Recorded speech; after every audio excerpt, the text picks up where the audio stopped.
previously helped to invent MMOs back in the day. I was the founder of Turbine, which made Asheron's Call, Lord of the Rings Online, Dungeons and Dragons Online, and got bought by Warner Brothers. But now I'm making the next Pokemon Go. And Augmented World Expo officially gifted us a free 20 by 30 foot booth because our demo was so cool. So when I think about starting a company, I think, I want to change the world, I want to make a difference, and I want to make some money. Is there anybody out here who wants to make some money? Say, "Hoo boy." Oh yeah. And of course I was inspired by Pokemon Go, which made $9 billion. Let's do it again. Hoo boy. How are we gonna do better than Pokemon Go? It's like the absolute best game ever, right? There's a secret. Niantic was spun out of Google Maps, right? Which means that culturally, they're not really a games company. They're a mapping company. Did you know that after Pokemon Go, they had a Harry Potter game? But fans of Harry Potter didn't want to collect Pokemon. That's not what Harry does in the books and the movies. They wanted a role-playing game, a role-playing experience. And Pokemon Go's technology, the Niantic technology, just couldn't support that.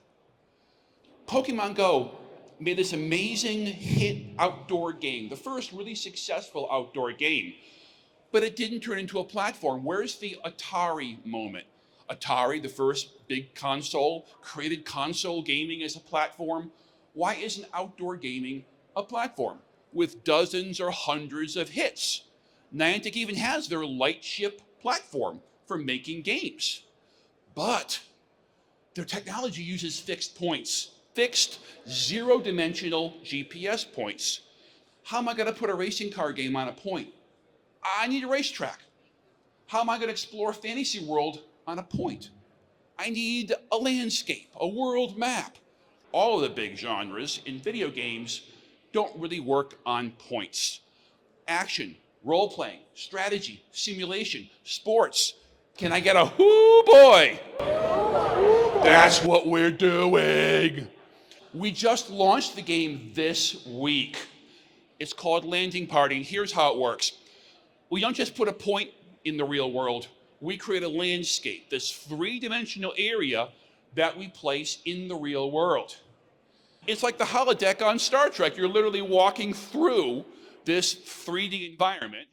You're not just seeing one Pokemon, you're seeing dozens or hundreds of 3D models, creating truly an immersive experience.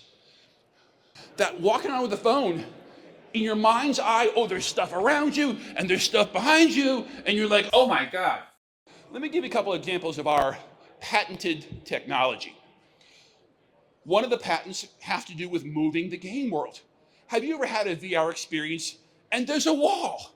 It's clipping the game world, right? Get this, we patented this. You just press a button, you turn your body, and the whole game world moves. So if I'm trying to walk somewhere, but there's something in the way, a physical real world object, I can't walk anymore, there's something in the way, I just push that button and the entire game world moves over here to a place where it's safe to walk, and I just walk there. That means that no matter how small the space is, you can still get where you want to get in the game world. Another patent, virtual obstacles. Imagine that you're in a VR jail. Easy, you just walk through the jail wall.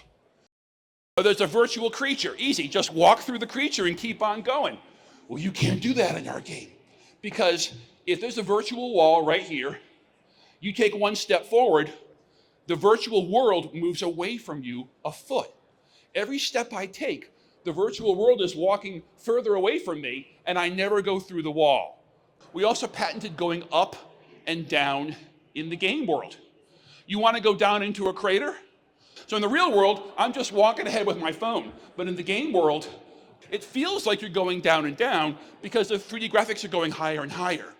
I can climb stairs by just walking, and in the game world, the graphics are going lower and lower. We also have another patent called super speed. In our game, if you want to go super fast, you press a little button, and every step you take is 5 steps in the game world.